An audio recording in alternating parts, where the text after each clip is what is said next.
नमस्कार, जय हिंद। आप देख रहे हैं घर तक न्यूज में एक सिंह का ग्राउंड रिपोर्ट। जैसा कि आपको पता है कि नरकटियागंज की समस्याएं दिन प्रतिदिन बढ़ती जा रही है और बिहार की राजनीति में मनीष कश्यप जैसे यूट्यूबर पत्रकार भूचाल ला दिए हैं।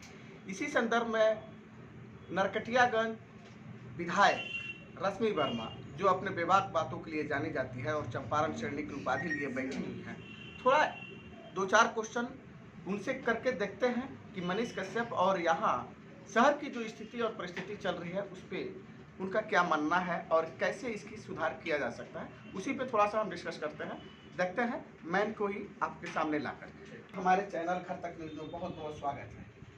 बहुत बहुत धन्यवाद आपके चैनल का भी और आपका जी मैम, सबसे पहला क्वेश्चन तो यह है कि अभी राजनीति में मतलब बिहार की राजनीति में मनीष कश्यप चर्चा का विषय बना हुआ है और हर जगह सोशल मीडिया से लेकर हर तरह से उनका हर जगह चल रहा है। इस पे तेजस्वी जी का बयान आ रहा है और काफी नेता अभिनेता सब लोग कहीं ना कहीं कमेंट कर रहे हैं। इस पे आपका क्या कहना है कि मनीष कश्यप कहाँ तक दोषी है और कहाँ तक निर्दोष है?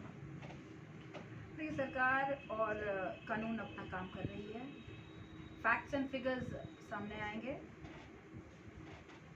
तो बातें बनेंगी, बढ़ेंगी और जो भी होगा सबके सामने आएगा। जी मैम, एक क्वेश्चन मनीष कश्यप में एक और चीज़ है कि बहुत लोगों ने ये चीज़ देखा और फिगर भी आई थी, तस्वीरें भी आई थी सोशल मीडिया पे कि उनको भगवा में देखा गया और आरएसएस के साथ जो ट्रेनिंग टाइप का कुछ होता है उसमें भी फोटो वगैरह वायरल हुए थे। तो क्या कहीं ना कहीं मनीष कश्यप बीजेपी के लोग हैं, आरजेडी के लोग हैं या जदयू के लोग हैं? इस पे आपका क्या कहना है? ये भगवा वस्त्र तो कोई भी पहन सकते हैं जी, और अच्छी बात है। सनातन धर्म से जुड़े लोग हैं जी, तो निश्चित तौर पे पहनावा होगा। जी। और जहाँ तक भगवा वस्त्र है वो तो सभी का प्रिय है, जी। वो तो सभी धारण करते हैं। तो मतलब ये है कि वो किसी पार्टी विशेष से न होकर यूट्यूबर हैं, जो गलतियां किया है उन्होंने उसके अनुसार वो अपना सजा भुगत रहे हैं, यही कहना चाहेंगे आप? देखिए, फैक्ट्स एंड फिगर्स सामने आएंगे, कानून को अपना काम करने दीजिए। जी, बेहतर जी, बहुत बहुत धन्यवाद। जैसा कि आपने देखा मनीष कश्यप की जो भी बातें हैं वो सामने आ ही गई आपके। अब हम मैम थोड़ा सा लोकल क्वेश्चन चीजें जानेंगे, लोकल बातें करेंगे, थोड़ा सा नरकटियागंज के शहर के बारे में जानेंगे कि जो यहाँ की समस्याएं हैं। बरसात का मौसम आने वाला है, यहाँ पानी का दिक्कत होता है, चाहे मैंने बहुत सारी मैटर है।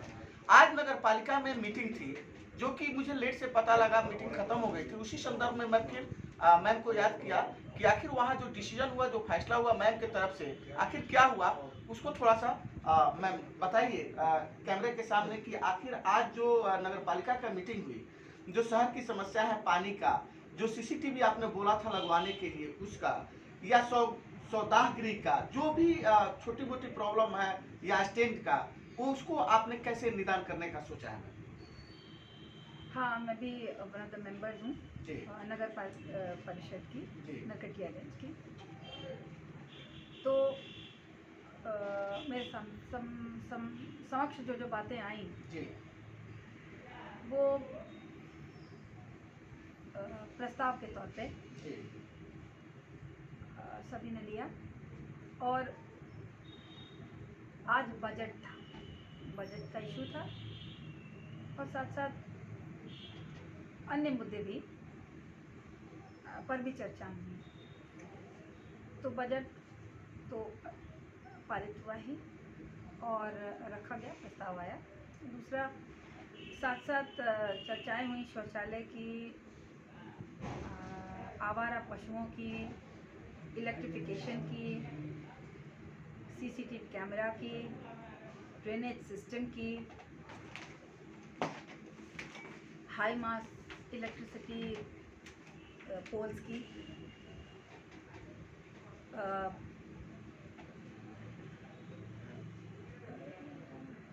एक और इम्पोर्टेंट इशू था धर्मशाला का।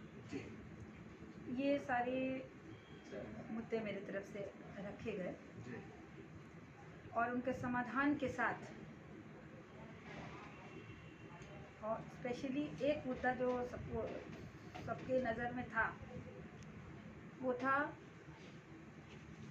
इलेक्ट्रिक शवदाह गृह। जी तो सबसे पहले मैं आपको जानकारी दे दूं, आपके चैनल के माध्यम से पब्लिक को जानकारी देना चाहती हूँ कि मैं 5 अप्रैल को, इसी कमिंग 5 अप्रैल को मेरा क्वेश्चन भी विधानसभा में आ रहा है इलेक्ट्रिक शवदाह पे, और मुझे आशा है कि वो पॉजिटिव वे में सरकार लेगी इसको और यहाँ इलेक्ट्रिक शवदाह तुरंत प्रोवाइड करेगी। साथ ही साथ सीसीटीवी कैमरा की भी चर्चा हुई, बातें हुई। 15 सीसीटीवी कैमरा लगाने की मेरी तरफ से 40 सीसीटीवी कैमरा का प्रपोजल रखा गया। और भी बहुत सारे मुद्दे थे जो कि सब इम्पोर्टेंट मुद्दे थे और सभी की पॉजिटिव थिंकिंग थी, तो सब सहर्ष एक दूसरे के लिए, शहर के डेवलपमेंट के लिए खड़े दिखे। सब का मतलब हुआ सारे वार्ड कमिश्नर्स। एक इम्पॉर्टेंट इशू जो मेरे दिमाग में और था वो है शहर का मास्टर प्लान। शहर का मास्टर प्लान के लिए मैंने बजट में प्रावधान करने के लिए प्रपोज किया। मास्टर प्लानर को बुलाकर यहाँ पूरे शहर का एक मास्टर प्लान बनाया जाए और जो बड़े शहरों में जो आगे आने वाले 25 वर्ष की तैयारी के साथ शहर दिखे, वैसा मास्टर प्लान यहाँ ज़रूरी है। शहर सुंदर दिखे, आवागमन सुगम हो, पार्क दिखें, रोड नाले चौड़े दिखें, पेड़ पौधे दिखें, फलदार फूलदार दोनों। पार्क के साथ साथ ये दिखे, क्या कहते हैं, लाइब्रेरी दिखे, डस्टबिन्स हो, अंडरग्राउंड वायरिंग हो। एक बहुत अच्छा मास्टर प्लान इस शहर को देने की चर्चा हुई मेरी तरफ से। ड्रेनेज सिस्टम के लिए ब्यूडिको से मैंने बात किया। ब्यूडिको तैयार है यहाँ पर पूरे शहर के ड्रेनेज सिस्टम को सुधारने के लिए, और यहाँ से प्रपोजल जाएगा और हम लोग ब्यूडिको से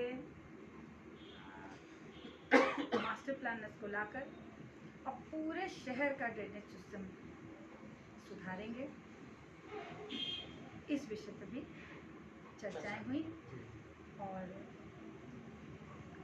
आगे आने वाले दिन मुझे बहुत आशा है कि हमारा शहर बिहार में one of the best town में